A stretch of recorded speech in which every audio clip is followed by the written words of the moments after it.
So you raised, so $40 million, a lot of money. So what else are you spending that on? So $10 million is going to be earmarked for exploration. Okay, so we're still going. Okay. We're still going. So Yeah. I think the thing that I think I've appreciated is that you could be as bold in your strategy as you would like, but if the market is just not there to support risk-tolerant and bold strategies, then you just have to accept that. And that's where we were for the last 3-4 years, where people, again, were finding reasons to not invest over reasons to invest. But you know, have you got a grip on what that is? Because it feels to me like drilling wasn't really being rewarded the last few years for a lot of companies. You may have found it slightly differently. So getting after spending 10 million now, that's based on what? Why do you think that will be valued? Because every time we've launched a $10 million program, so every year we've raised about $10 million, and $7 million of that program goes into direct drilling. We've achieved about a 3x off of that program. So call it district potential, call it good execution, call it good capital allocation. I think it's all three.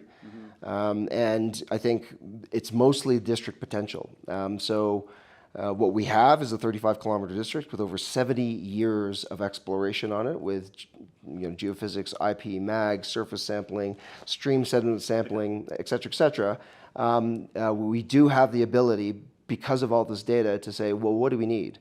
And as a $50 million market cap company 2 years ago, 3 years ago, we cannot do deep drilling. Like, we do not want to do deep drilling. We were very methodical in identifying what is the most value add for this project. And for us, 100%, it was to reduce capital intensity. Right. That's why we went for the higher grade Northwest Expo. We found it. That's why we went for the higher grade West Goodspeed. We found it. Right. So now we're bordering on a $500 million market cap company. And so that really changes your ability to sort of say, well, what does make a district? Well, is it surface open pit stuff that, clearly has 30 years, it's attractive, but we've kept on saying that this project is a starter pit. People don't conceptualize that when we talk about districts, you need to have two things. You need to have an entrance into the district, right? Which we believe this 30-year project is a very attractive entrance into the district.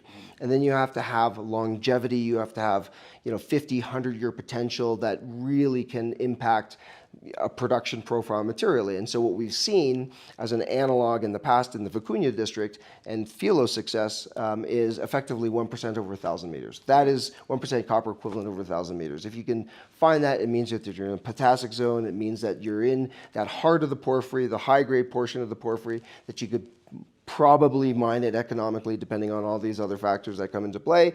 But clearly that district is now a $10 billion district that BHP and Lundin have now put their eggs into the basket. And it's growing rapidly. If you include NGX, which is part of that district, Vicuña district, it's an $18 billion district. That was a three project that existed in NGX in 2017. It was a sub $100 million market cap company. So, you have to sort of understand what your strengths are in a project. And our strengths certainly are that we've got the infrastructure, we've got the ability to really keep our costs low because of low strip ratio, the infrastructure is already built, we're on tidewater, all these virtues that I talked to you before, that really lends itself to the starter project, the project that gets you into the district, right? But what really is the proposition that, quite frankly, is upon us, and whether or not we are going to execute it, time will tell, and it will be determined pretty shortly in terms of what our plan is for the district.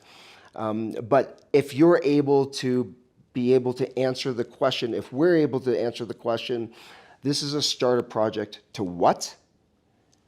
Then this is going to be a completely different proposition. Okay, I'm going to slightly paraphrase, correct me if I'm wrong. Okay, we're drilling because it's going to deliver interest and scale. What are you going through economic study phase? We've got a starter pit to be able to self-fund a district, to get after the district. Is that broadly what you're saying? Sorry, could you repeat that one more time? $10 million on drilling. Yes. Because we got to keep life interesting whilst we're doing economic studies, because Lassonde curve, value, no, all that stuff.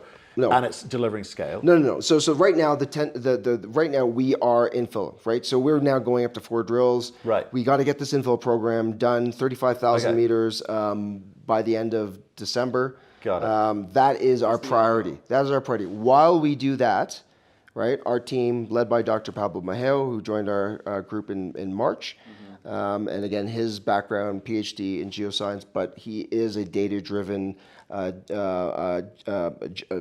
geologist who is very, very focused on providing evidence-based targeting around finding this needle in the haystack, right? Okay. So we've charged him to come to our technical committee, which comprises of Alex Davidson, Kevin O'Kane, myself, and Dale Corman, our chairman, to propose what the plan is on how to go after this district. How do we find this needle in the haystack? And it's going to be founded based on 70 years of data that he's using, multiple tools, including collaborations with Stanford Mineral X and other geologists that are on site, to come up with a plan, targeting plan, and a budget on what to do. And so what we would like to be in a position to do is, if the technical committee approves, we would like to be able to unveil that plan to the public sometime in Q1 of next year. And just like we did with our preliminary economic assessment in February of this year, we'll let the market decide. Is this a good plan? Is this something that works? Is this something that is sanctionable?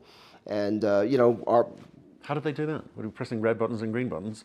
So, good question. So our stock price went up about 3.5 times since the PEA. But you're going to have a dual track here, so it's going to be not necessarily the clear determinant as whether they like this or not. You're doing some good stuff. I think it's two things to that. What you do have very sort of specific conversations around things, right? Yeah. And when we market things, we do have the ability to understand where the support is for whichever track. And the development track is reasonably plain vanilla, right? Like, I mean, it is a track that through good execution, through very, very strong organizational behavior, you're going to get through it. And that's why we got Kevin O'Kane as a COO, right? But what we're talking about is walking and chewing gum at the same time, which is, quite frankly, you need a market to do that. Like, obviously, there are companies in the past that haven't had the market support to do that. We didn't have the market support to do that 2 years ago.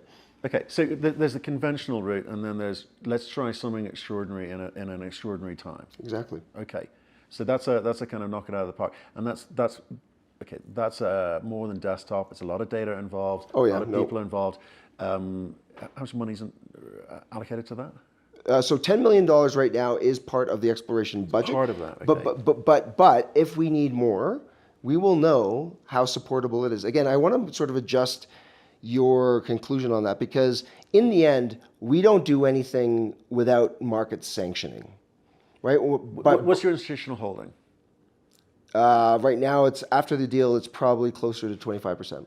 Right. Okay. So you can reach them easy. You know who they are. Yep. That's easy. There's 25% Yep. And I can tell you right now, during this 3-week marketing period for this deal that we just did, which was upsized and oversubscribed, half the time was spent talking about the district scale. Right. So there are people that are interested in the $2 billion proposition, but they're really interested in hearing about the $10 billion proposition.